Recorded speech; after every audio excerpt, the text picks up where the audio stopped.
Subscribe now and press the bell icon. Never miss an update. चलिए आज हम लोग principle of inheritance and variation के 10वें लेक्चर पे बात करेंगे। मेंडलिज्म हम लोग पढ़ रहे थे। मेंडल से पहले प्री मेंडेलियन कॉन्सेप्ट पढ़े, मेंडलिज्म पढ़े, monohybrid cross, dihybrid cross, intragenic interaction, intergenic interaction के बारे में पढ़े। इसके अलावा अलग अलग तरह के डोमिनेंस या डेविएशन फ्रॉम मेंडलिज्म पढ़े, जैसे को डोमिनेंस, इनकम्प्लीट डोमिनेंस, इस सब तरह की चीजों का चर्चा हम लोग कर लिए हैं। आज हम लोग नया टॉपिक शुरू करेंगे principle of inheritance and variation में, जो रेशियो ऑफ मेल और फीमेल है ह्यूमन का। पॉपुलेशन में जो रेशियो है मेल और फीमेल का वो हमेशा 1 नहीं होता है।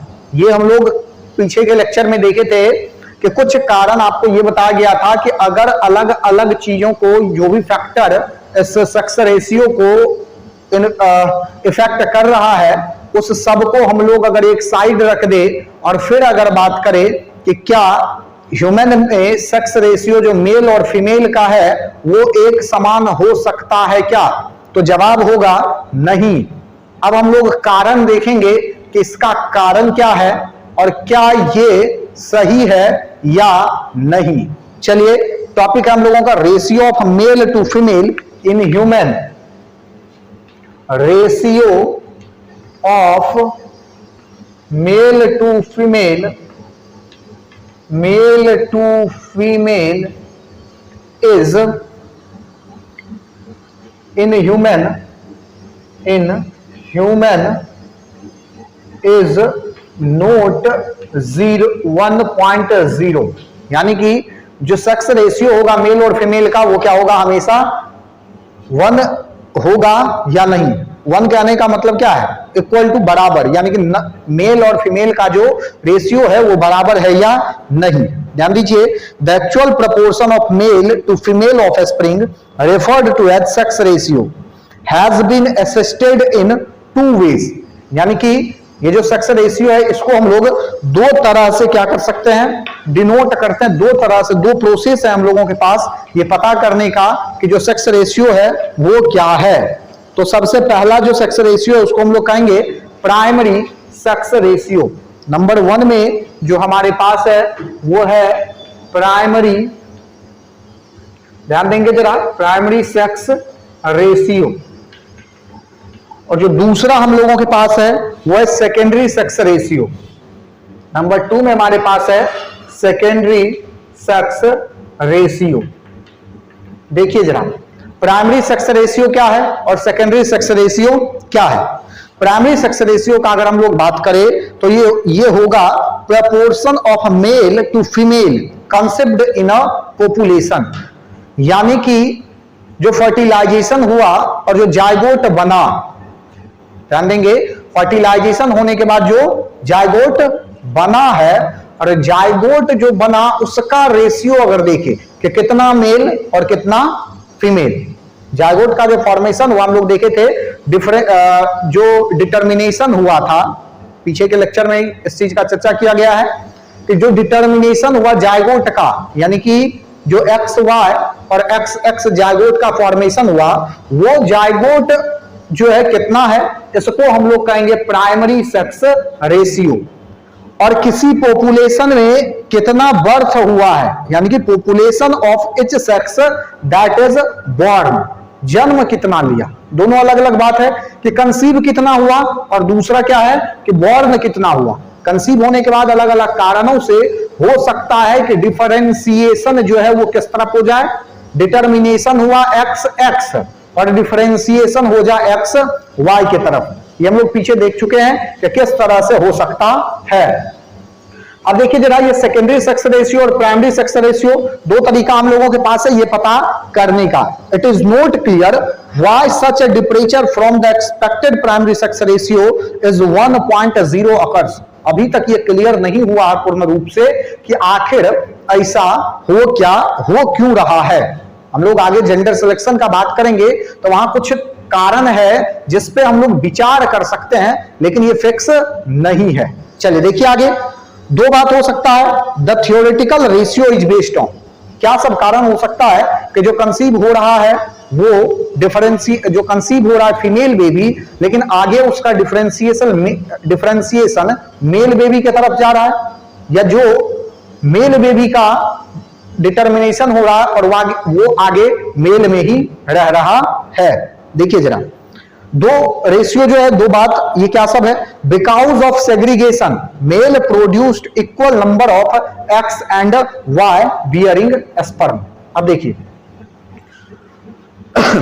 ऐसा क्यों है कि इस तरह का बात हुआ।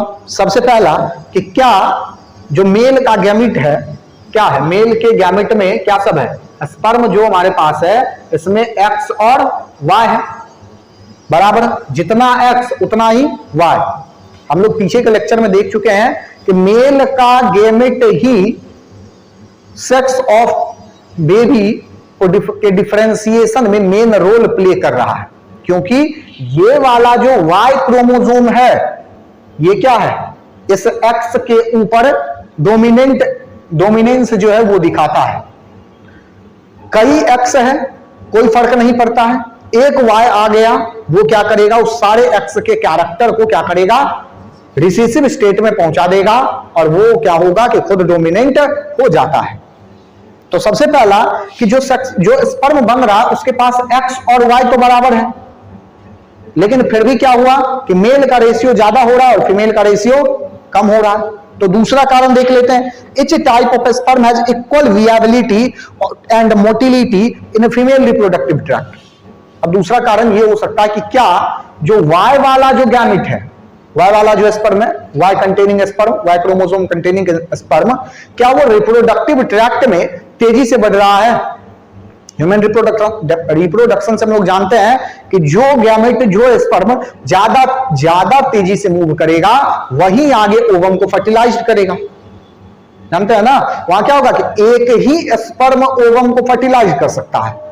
तो क्या ऐसा है कि वाई वाला जो कंडीशन है ये ओवम को फर्टिलाइज कर रहा है, एक्स वाला नहीं कर रहा है?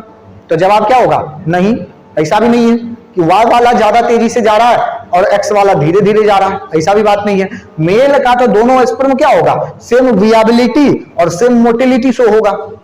ठीक, तो तीसरा पॉइंट देखते हैं कि क्या ओवम के पास कोई ऐसा रिसेप्टिकल्स है जो वाई कंटेनिंग स्पर्म को जल्दी रिसीव कर रहा है। तो आंसर क्या होगा, क्या क्वेश्चन पूछा गया कि क्या दो कारण देखे। सबसे पहला कारण कि क्या जो नेचर है वहां पर एक्स और वाई कंटेनिंग जो क्रोमोसोम है, स्पर्म है, वह नंबर कम ज्यादा हो रहा है। तो आंसर हो रहा है नहीं, कि जितना एक्स वाला प्रोड्यूस हो रहा है स्पर्म उतना ही वाई वाला भी हो रहा है। तो मतलब ये बात नहीं है। दूसरा, तो क्या इस वाई का वियाबिलिटी और मोटिलिटी ज्यादा है? तो आंसर होगा नहीं। अब तीसरा क्वेश्चन आया, ऐसा है कि जो वाई वाला क्रोमोसोम है, जो वाई वाला क्रोमोसोम है, क्या वो उसके लिए ओवम के पास कोई स्पेसिफिक रिसेप्टिकल्स है जो उसको चुन करके अपने तरफ खींचता है और वहां फर्टिलाइज होता है? तो आंसर होगा नहीं।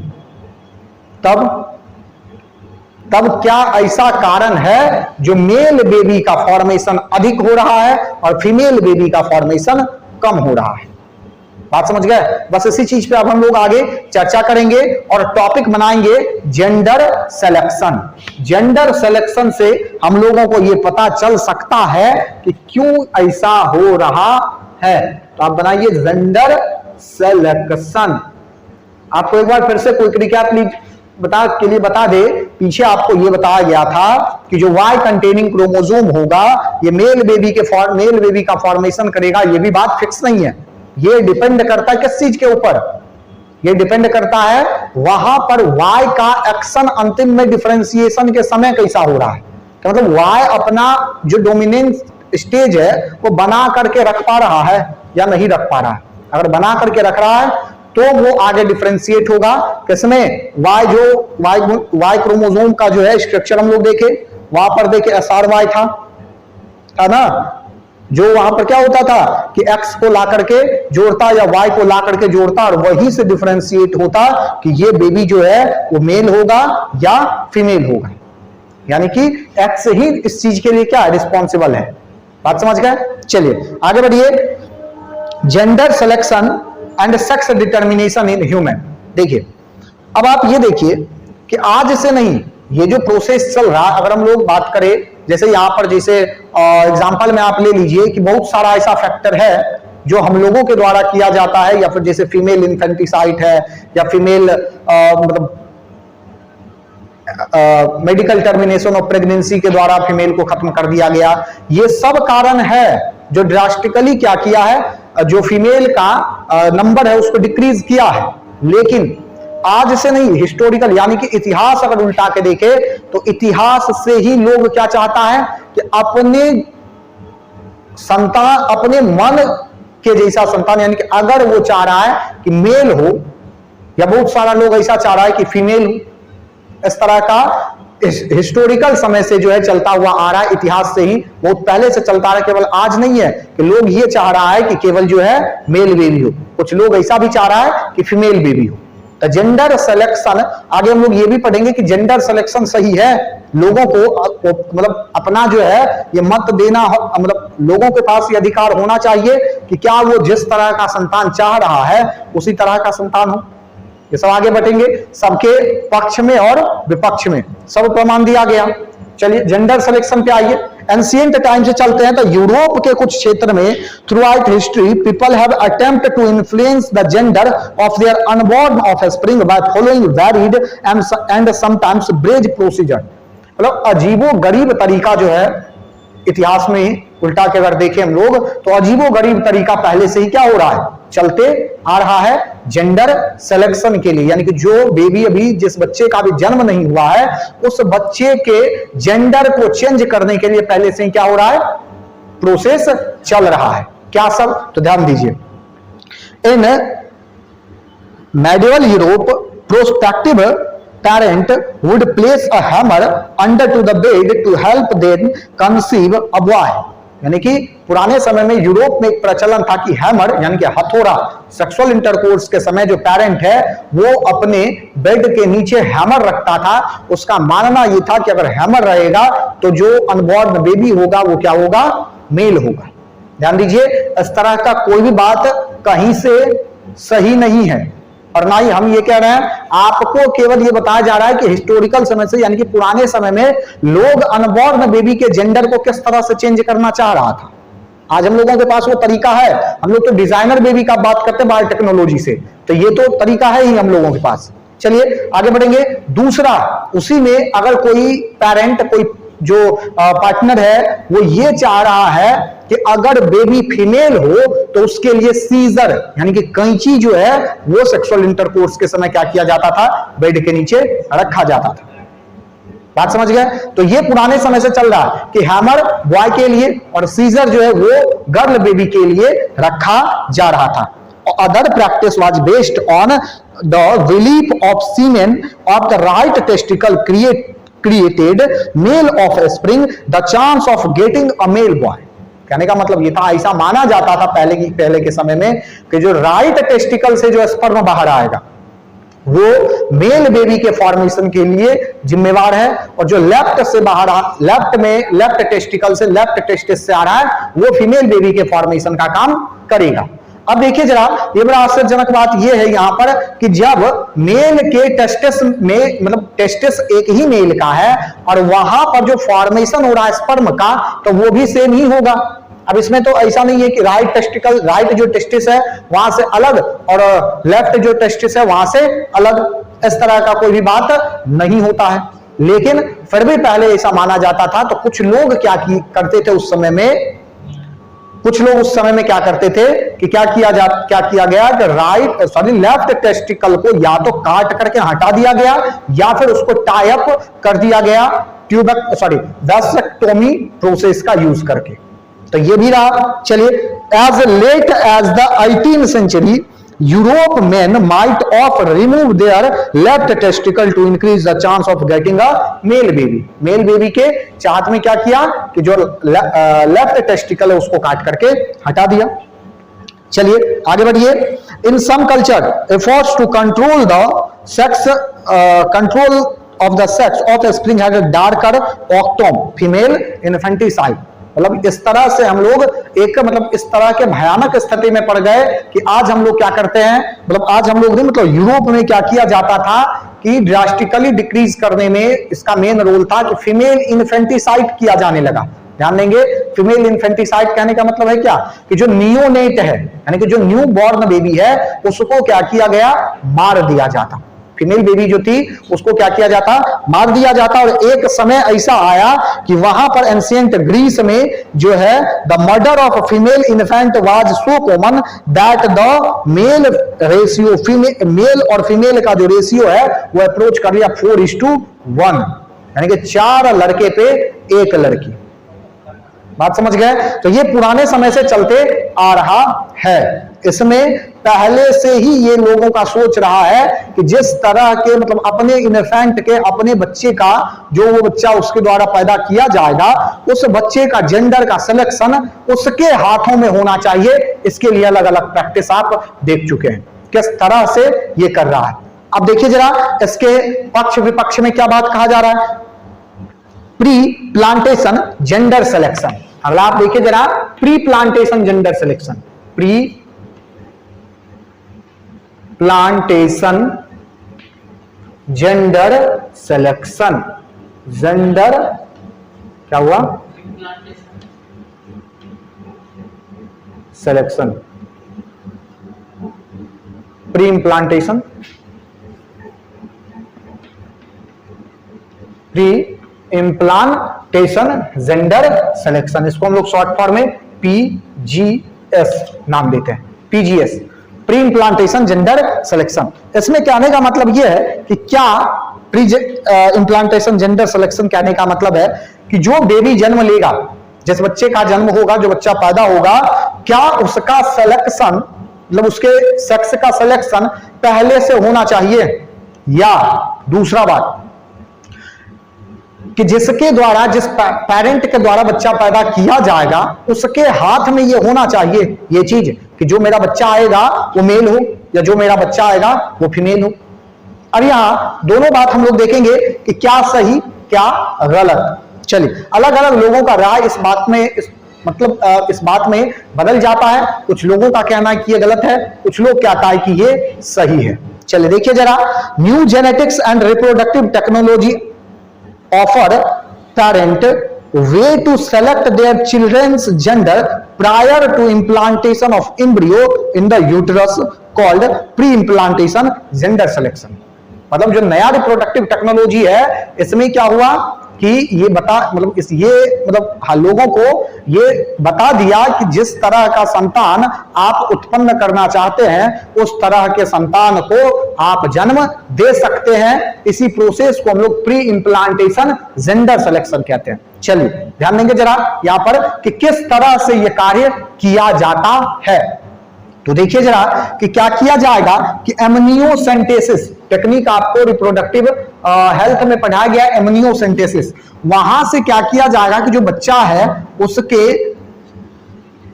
बच्चे के क्रोमोसोम को निकाला जाएगा, एमनियोटिक फ्लूइड को निकाला जाएगा और उस एमनियोटिक फ्लूइड को क्या किया जाएगा कि उसका चेक किया जाएगा कि उसमें क्रोमोसोम XX है या XY। बात समझ गए? अब देखिए जरा कि इस एम्ब्रियो का जब क्रोमोसोम चेक हो गया कि XX और XY, तो कुछ क्रोमोसोम को निकाल करके क्या करेगा कि आगे जो वो यूट्रस में, ध्यान देंगे, इंप्लांट जब करेगा, अब ये इंप्लांट नहीं हुआ है, पता पहले किया, इन वीवो फर्टिलाइजेशन सब आपको बताया गया है। इन वीवो फर्टिलाइजेशन के माध्यम से, मीडियम से क्या किया कि इसका ये निकाल दिया XX और XY, यानी कि क्रोमोसोम निकाला, पता किया कि ये अगर XX है और ये अगर XY है, तो अगर किसी पार्टनर को मेल बेबी चाहिए तो क्या किया जाएगा, इस वाले क्रोमोसोम को आगे इंप्लांट करवा दिया जाएगा। अगर किसी पेरेंट को अगर किसी पेरेंट को फीमेल बेबी चाहिए तो उसके लिए इस क्रोमोसोम को आगे क्या किया जाएगा, इंप्लांट करवा दिया जाएगा और एम्ब्रियो का फॉर्मेशन करवाया जाएगा। तो ये जो प्रोसेस है, इस प्रोसेस के थ्रू क्या हुआ कि जेंडर सिलेक्शन किया जाता है। इसी को हम लोग प्री इम्प्लांटेशन जेंडर सिलेक्शन नाम देते हैं। चलिए, following in vitro in fertilization, ध्यान देंगे, वही बात पढ़ा जा रहा। Following in vitro fertilization embryo are biopsied and assisted for general. पहले बायोप्सिड किया गया, पता चल गया एम्ब्रियो का कि XX है या XY। XX है तो मेल बेबी फीमेल बेबी के लिए, और अगर XY है तो मेल बेबी के लिए उसको आगे इम्प्लांट कर दिया जाएगा। Only sex selected embryo are then implanted. जिसका जरूरत है उसको क्या करना है, आगे इम्प्लांट कर देना है। चलिए, XY क्रोमोसोम सेपरेशन या स्पर्म शॉर्टनिंग, इस कार्य के लिए किस तरह से किया जाएगा, तो X and Y chromosome separation. अब देखिए जरा, ये पता कैसे चलता है कि जो X क्रोमोसोम है या Y क्रोमोसोम है। तो सबसे पहले आप ये समझिए कि जो X क्रोमोसोम होगा हम लोगों के पास, वहां पर DNA कंटेंट लगभग 3% के आसपास अधिक होता है। बात समझ गए? 3% के आसपास यहां क्या होगा, 3% या 3.0 लिखा हुआ है। 3.0% जो है DNA कंटेंट, उल्टा हो गया, Y वाले क्रोमोसोम में। Y वाले क्रोमोसोम में क्या होगा, 30% DNA कंटेंट अधिक होगा, 3%। और यहां पर क्या होगा कि 3% DNA कंटेंट कम होता है, जिससे यह पता चल जाता है DNA कंटेंट से ये पता, X बियरिंग स्पर्म कंटेन 3.0, ये पहले ही ठीक था। और ये जो था Y वाला, यहां क्या है, कम DNA कंटेंट है। इससे हम लोग को ये पता चल जाता था कि ये X क्रोमोसोम कौन सा और Y क्रोमोसोम कौन सा। चलिए आगे बढ़िए जरा। Sperm sample are treated with the fluorescent DNA strand, then passed through a laser beam into fluorescence activated cell sorter machine that separates the sperm into two factories। कुछ नहीं करना, एक मशीन के हेल्प से क्या किया गया कि अब इसको क्या किया जाएगा, इसको आगे ट्रांसफर कर दिया जाएगा, जो स्पर्म शॉर्टनिंग का काम करता है। यानी कि Y क्रोमोसोम वाला जो उसका SAR वाला रीजन है उसको हटा दिया जाता था। चलिए आगे बढ़िए जरा। The sorted sperm are then used to standard uterine insemination. अब स्टैंडर्ड इंसेमिनेशन यानी कि ICSI मेथड बताया गया रिप्रोडक्टिव हेल्थ चैप्टर में। ICSI इसकी मेथड के द्वारा क्या किया गया, इसको आगे फीमेल के यूटेरस में ट्रांसप्लांट कर दिया गया या इम्प्लांट कर दिया गया। और आगे वो जो है जिस तरह का संतान वो आदमी या फिर जो वो पार्टनर मेल और फीमेल जो चाह रहा है, उस तरह का ही जो फीटस है वो उत्पन्न होगा। बात समझ गए? ये प्रोसेस हम लोगों के पास है किस चीज का, प्री इम्प्लांटेशन जेंडर सिलेक्शन। यहां पर कि जेंडर सिलेक्शन किस तरह से किया जाएगा इम्प्लांटेशन से पहले। चलिए आगे हम लोग अब लीगल एंड एथिकल इशू पे बात करेंगे कि क्या सही क्या गलत। अपना तर्क वितर्क आपको खुद सोचना है, क्या सही है और क्या गलत है। यहां हम लोग अलग अलग लोगों के द्वारा दिया गया जो उसका कंसेप्ट है उसके बारे में देखते हैं कि कौन गलत कहा इसको और कौन लोग इसको सही कहा है। चलिए, कौन लोग नहीं, मतलब लोगों का कहना क्या है इस चीज को लेकर के। Legal and ethical issue topic बनाते हैं आपका, legal and ethical issue.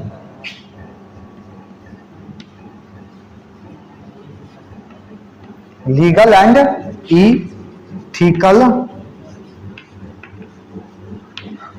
Issue ध्यान देंगे जरा। लीगल एंड इथिकल इशू किस चीज का, जेंडर सिलेक्शन का। क्या लीगल है और क्या इलीगल है, इथिकल इशू इसमें क्या क्या सब आ सकता है। तो देखिए जरा, सबसे पहला, some peoples feel that prospective parent have the legal right to use sex selection technique as part to their fundamental procreative liberty. कुछ लोगों का मानना ऐसा है कि ये जो हक है कि किस तरह का संतान मेरा होना चाहिए, ये उस पेरेंट के पास होना चाहिए कि वो चुनाव कर सके कि मेरा जो अगला जनरेशन यानी कि जो अगला पीढ़ी या फिर जो अगला संतान उत्पन्न होगा वो मेल होगा या फीमेल। क्या हुआ? चलिए, तो क्या कहा कि कुछ लोगों का कहना यह हुआ कि उस मतलब लोगों के पास जो भी जिसका भी अगला जनरेशन है उसको चुनाव का यह हक होना चाहिए कि ये जो है मतलब अगर मेरा अगला जनरेशन जो आने वाला है वो मेल होगा या फीमेल। अब देखिए, इसके संदर्भ में यानी कि इसके सपोर्ट में वो क्या कहा, सपोर्ट में लोग उससे जब पूछा गया कि क्यों ऐसा कह रहे हैं, तो उससे क्वेश्चन मतलब वो उसके सपोर्ट में, अपने बात के सपोर्ट में जो बात का उसका कहना ये हुआ कि proponent state that PGS will reduce the suffering of many family. बहुत सारा फैमिली ऐसा है, आप उसका कहना हुआ कि आप ऐसा क्यों सोच रहे हैं कि लोग हमेशा मेल बेबी ही चाह रहा है, कुछ लोग ऐसा भी तो चाह रहा है कि अगला जो संतान जन्म लेगा वो फीमेल हो। अब कहा, उससे फिर क्वेश्चन मार्क ये लगा कि आप ये कैसे कह सकते हैं, क्या लोग चाह रहा है कि फीमेल बेबी हो? तो फिर उसका कहना ये हुआ कि अगर जैसे कोई पैरेंट अगर हीमोफिलिक है, और हम लोग को पता है, हम लोग हीमोफीलिया के बारे में पढ़ेंगे, थोड़ा सा आप पढ़े होंगे 10th में, तो वहां से आपको पता चलेगा कि जो हीमोफिलिक मेल है वो एक्स क्रोमोसोम जो है वो क्या करता है, मेल का एक्स क्रोमोसोम अगर अगले जनरेशन में ट्रांसफर हुआ और वो बेबी अगर मेल हुआ तो वो हीमोफिलिक होगा। कोई पेरेंट, कोई जो माता पिता है वो ये नहीं चाहेगा कि उसका जो बेटा है यानी कि जो उसका अगला जनरेशन आ रहा है उसको अलग अलग तरह का बीमारी हो। कोई चाहेगा? नहीं चाहेगा। तो उसका कहना हुआ कि ऐसा नहीं है, वो जो पेरेंट है वो ये चाह रहा है कि जो अगला जनरेशन होगा वो फीमेल हो, यानी कि वो मेल नहीं हो। बात समझ गए? लेकिन फिर देखिए जरा, अब यहां पर बात ये भी है कि क्या सब लोग ऐसा करता है? सब लोगों को तो हीमोफीलिया नहीं है, 10% लोग, केवल मात्र 10% लोग ऐसा है जिसको मस्कुलर डिस्ट्रॉफी या हीमोफीलिया वगैरह तरह का रोग है, जो क्या कर रहा है कि ये चाहेगा कि फीमेल बेबी हो। बात समझ गए? चलिए अगला, the majority of people who undertake PGS however do so for non medical reason to balance their families.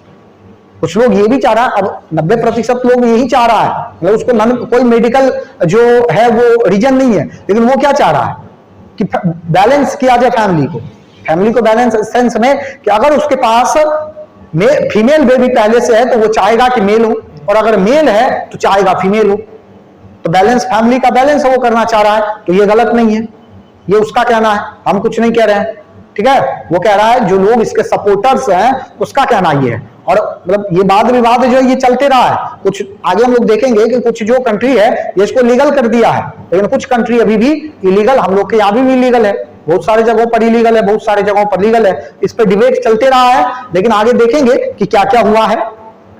A possible argument in favour of this use in the ability to intentionally select the sex of offspring may reduced over population। मतलब balance, family अगर balance रहेगा, इसका ध्यान दो कि जो इसका supporter है वो ये भी कहा कि अगर इस तरह का यानी कि प्री इम्प्लांटेशन जेंडर सिलेक्शन लोगों के पास हो जाएगा तो ओवर पॉपुलेशन ऑटोमेटिक कम हो जाएगा। क्यों हो जाएगा? कई बार हम लोग देखते हैं कि बेटे के चाहत में 7-8 बेटी किसी घर में है, तो इस कंडीशन को रोका जा सकता है। अगर उसको बेटा मिल गया तो वो क्या करेगा कि उसको रोक सकता है। अगर ऐसा भी हम लोग देख सकते हैं कि बेटी के लिए क्या है कि 3-4 बेटा है, तब इस कंडीशन में ओवर पॉपुलेशन को ऑटोमेटिक रोका जा सकता है। अगला इसमें इसी का कहना यह भी था कि overpopulation and economic burden for family who would repeatedly offspring to get the desired gender. कहने का मतलब क्या हुआ कि एक तो ओवर पॉपुलेशन रुकेगा और दूसरा इकोनॉमिक बर्डन रुक जाएगा। वो जो गरीबी की हालत में पहुंच जाता है कि 10-12 बच्चा पैदा कर देता है, इस कंडीशन को भी रोका जा सकता है। तो इकोनॉमिक बर्डन यानी कि पैसा का भी क्या होगा, बचत होगा। बात समझ गए? चलिए अगला क्या है, पीजीएस में reduce the number of abortion, यानी कि प्री जेंडर सिलेक्शन जो है ये अगर होगा तो एबॉर्शन को भी, एमपीपी जो देखे उसको भी रोका जा सकता है। क्यों? क्योंकि अगर क्या है कि जो फीमेल फीटिसाइड वाला कंडीशन है एबॉर्शन में, जो फीमेल बेबी का मतलब अल्ट्रासाउंड या फिर एमनियोसेंटेसिस टेक्निक से पता कर लिया कि फीमेल है और वो जो एम्ब्रियो है डेवलपिंग एम्ब्रियो को खत्म कर दिया गया, तो ये भी हो सकता है। इसको भी रोका जा सकता है किसके थ्रू? तो पीजीएस के थ्रू। क्योंकि लोगों को अगर ये पता रहेगा कि मेरा आने वाला जो जनरेशन, आने वाला जो पीढ़ी है ये मतलब जो वो चाह रहा है वही है, तो उसको वो कभी खत्म नहीं करेगा। बात समझ गए? चलिए अगला देखिए, पीजीएस में increase the happiness of both parent and children as the children would be more wanted. कहने का मतलब क्या है कि ये जो है पारिवारिक खुशी को भी बढ़ा सकता है, बच्चे के खुशी को हो या फिर उसके माता पिता के खुशी को। क्यों? क्योंकि अगर कोई पेरेंट ये चाह रहा है कि मेरा अगला जनरेशन मेल बच्चा हो, मतलब जो लड़का है वो। और अगर उस कंडीशन में क्या है कि फीमेल बेबी का बर्थ होता है तो वहां पर क्या है कि दोहरा व्यवहार जो है परिवार में उस बच्चे को मिलता है। इस चीज को भी रोका जा सकता है। तो वहां पर क्या होगा कि बच्चे को ऐसा फील नहीं होगा, अगर पीजीएस के द्वारा बच्चा उत्पन्न हुआ है, पैदा हुआ है, तो वहां पर उस बच्चे को ये कभी फील नहीं होगा कि हम इस घर में जो है अनवांटेड है, इस तरह का बात। चलिए अगला, on the other hand some argue that PGS serves neither the individual nor the common good. अब कहना है ये कि क्या कि पीजीएस के थ्रू क्या किया है कि ये ना तो बहुत, कुछ लोगों का कहना है कि ना तो बहुत बढ़िया है और ना ही बहुत ज्यादा खराब है। They argue the PGS is inheritedly sexist, having its basis in the idea that one sex is superior to the other.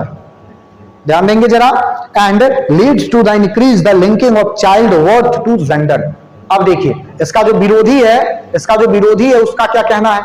उसका कहना यह है कि अगर हम लोग ये चाह रहे हैं, हम लोग अगर ये काम कर रहे हैं तो इसका मतलब है कि आप क्या कर रहे हैं कि आप ऐसा कह ही क्यों रहे हैं कि जो मेल होगा वो सुपेरियर है या जो फीमेल होगा वो सुपेरियर है। ऐसा कुछ भी नहीं है। बात समझ गए? तो इस तरह का बात ये कहा जा सकता है, किया जा सकता है, इस बारे में सोचा जा सकता है कि किसी को भी सुपेरियर कहने का कोई बात नहीं है। आप बच्चे के जन्म को उसके सेक्स के साथ जोड़ नहीं सकते हैं। चलिए आगे बढ़िए। Other criticism fear that social approval of PGS will open the door of genetic manipulation of children's characteristic।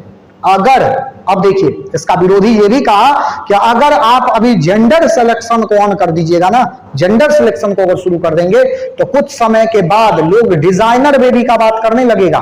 फिर वो चाहेगा कि मेरे बच्चे का बाल ऐसा हो, मेरे बच्चे का आंख ऐसा हो, मेरे बच्चे का रंग ऐसा हो, मेरे बच्चे का हाइट ऐसा हो। तो ये जो है कहना ये कि आप क्या करेंगे, अगर अभी जेंडर सिलेक्शन को ऑन कर देते हैं तो आगे क्या होगा कि लोग जेनेटिक मैनिपुलेशन की ओर जो है दबाव आपके ऊपर बनाना क्या करेगा, शुरू कर देगा। तो इसको शुरू करना सही नहीं है। It is difficult to predict the full effect that PGS will bring to the world. अब कहने का मतलब यह है कि अभी क्या है कि पूर्ण रूप से ये पता करना कि सही है दुनिया के लिए गलत, ये क्या है, असंभव है। ये काम को भी पता नहीं किया जा सकता। But the gender selection genie is now out of bottle and it's unwilling to return. कहने का मतलब है कि लेकिन अब ये बात, ये जो जीन है जेंडर सिलेक्शन का, ये क्या हुआ है, बाहर आ चुका है। कहां से? बोतल से। ये जीन क्या हुआ है, बोतल से बाहर आ चुका है और फिर से अंदर जाने का अब नाम नहीं ले रहा है। मुद्दा खुला हुआ है, डिबेट अभी भी चल रहा है। कई देश लीगल किया, कुछ देश इलीगल मान के चल रहा है। जहां पर धार्मिक आस्था है वहां इसको क्या किया गया, इलीगल मान करके बंद किया हुआ है। जहां पर इस तरह का बात नहीं है, धार्मिक आस्था पे, धार्मिक चीजों पर विश्वास कम है, वो इसको क्या किया है, लीगल कर दिया है। लेकिन वहां भी अभी भी डिबेट का ये बात मुद्दा बना हुआ ही है। आज समझ गए? तो यही सारा कहानी है इसका। चलिए इसके बाद हम लोग आगे बढ़ेंगे और डोजेज कंपेंसेशन पे आएंगे। चलिए अगला टॉपिक हमारा है डोजेज कंपेंसेशन। क्या है डोजेज कंपेंसेशन? ये देखिए, in order to compensate for the dosage of genes present on X chromosome, one X chromosome of a female become inactive during early developmental stage। कहने का मतलब क्या है, यहां ध्यान देंगे, यहां पर ध्यान देंगे कि जो मेल है इसके पास एक X और एक Y है। जो मेल है इसके पास क्या है, एक X और एक Y क्रोमोसोम। लेकिन फीमेल के पास क्या है, दोनों जो है ये क्या है, X क्रोमोसोम। दोनों क्या है, X क्रोमोसोम है। यहां पर होता क्या है कि यानी कि इस X के नंबर को मेंटेन करने के लिए, यानी कि यहां पर 2 X है, यहां पर 1 X है, तो इस X के नंबर को मेंटेन करने के लिए क्या किया जाता है कि एक X को फीमेल से इनएक्टिव कर दिया जाता है। बात समझे? यानी कि इस X के इसको मेंटेन करने के लिए, यानी कि यहां पर एक X एक्टिव है तो यहां भी एक ही X एक्टिव होना चाहिए। इसको मेंटेन करने के लिए क्या किया जाएगा कि एक X को इनएक्टिव स्टेज में पहुंचा दिया जाता है। ये हम लोग नहीं करते, ये नेचुरल प्रोसेस है। इसी को हम लोग डोजेज कंपेंसेशन नाम देते हैं। अब बात यहां ये है कि सर यहां पे चलिए ठीक है, ये वाला मान ली कि आप जो कहे एक्स को इनएक्टिव कर दिया गया तो इनएक्टिव कर दिया गया, चलिए मान लेते हैं। तो यहां वाई है, यहां तो वाई नहीं है, तो यहां वाई को इनएक्टिव कर देते हैं। यहां पर क्या बात कुछ समझा, क्या कहे कि यहां वाई है और यहां वाई नहीं है, तो वाई को तो इनएक्टिव करना पड़ेगा ना। तो ऐसा नहीं कर सकते हैं, ऐसा नहीं होगा। क्यों? क्योंकि हम लोग पहले से जानते हैं कि male is a male due to present of Y और female is female due to absence of Y. यानी कि मेल अगर मेल है तो वो वाई के कारण, अगर हम लोग वाई को हटा देंगे तो पता चलेगा कि मेल भी फीमेल हो गया। बात समझ गए? या यहां अगर वाई डाल देंगे कंपनसेशन के लिए तो क्या होगा कि जो फीमेल है वो मेल हो गई। मतलब ये नहीं हो सकता है, लेकिन इसको अगर हटा देंगे, इसको अगर हटा दिया जाएगा तो इस फीमेल के ऊपर क्या फर्क पड़ेगा? कोई फर्क नहीं पड़ेगा, क्योंकि दोनों क्रोमोसोम एक्स वाला तो वही ना काम करेगा, इसमें ज्यादा कुछ डिफरेंस थोड़ी ना है, वो तो सेम है। तो यहां क्या होगा कि एक एक्स ही एक्टिव रहेगा और एक क्या होगा, इनएक्टिव हो जाएगा। इसी प्रोसेस को हम लोग कहते हैं डोजेज कंपनसेशन। इसको क्या कहेंगे? Dosage compensation. बात समझे? आप देखो जरा, जो डोजेज कंपनसेशन है, जो डोजेज कंपनसेशन है, यहां पर क्या देखें कि एक एक्स को क्या किया गया, इनएक्टिव स्टेट में पहुंचाया गया। यहां पर इस एक्स को क्या किया गया, इनएक्टिव स्टेज में पहुंचाया गया। ये जिस एक्स को इनएक्टिव स्टेज में पहुंचाया जाता है ना, यही बनता है आगे क्या, बार बॉडी। बात समझ गए? बार बॉडी समझ में आया क्या है? ध्यान देंगे। सबसे पहला इसको Murray Barr and Ewart Ewart Barton observed a darkly staining body in the interface nerve cell of female cat that was absent in similar cells of male. Female cat में सबसे पहला अध्ययन हुआ था, स्टडी हुआ था। उसमें कहना यह था कि इंटरफेज के समय फीमेल कैट में जो देखा गया वहीं अगर मेल कैट में देखा गया तो ऐसा बात नहीं था, और वहां पर यही हो रहा था कि एक्स वाला जो है क्या हो रहा था, हट रहा था। ध्यान देंगे, in human this body can be easily demonstrated in female cell derived from buccal mucosa. हर जगह से नहीं देख सकते इसको, ध्यान देंगे कहां कहां से देखा जाएगा। बकल म्यूकोसा में देखा जा सकता है, फाइब्रोब्लास्ट में देखा जा सकता है, वेजाइनल म्यूकोसा में देखा जा सकता है, न्यूक्लियस ऑफ न्यूरॉन्स में क्या है, देखा जा सकता है। बात समझ गए? This structure also called sex chromatin body. Bar body को हम लोग सेक्स क्रोमैटिन बॉडी के भी नाम से जानते हैं। सेक्स क्रोमैटिन बॉडी और simply a bar body is an inactive x chromosome. बात समझे? ऐसा पता चल गया ना क्या है कि जो इनएक्टिव एक्स क्रोमोजोम है इसी को हम लोग नाम क्या देते हैं, तो इसी को नाम देते हैं बार बॉडी। चलिए ध्यान देंगे, if Somsu Ohno was the first to suggest that the bar body arises from one of the two X chromosome. सोमसू ओहनो नाम के साइंटिस्ट के द्वारा सबसे पहले यह कहा गया क्या कि जो अगर दो एक्स क्रोमोसोम है तो वहां से एक बार बॉडी का क्या होगा, फॉर्मेशन होगा।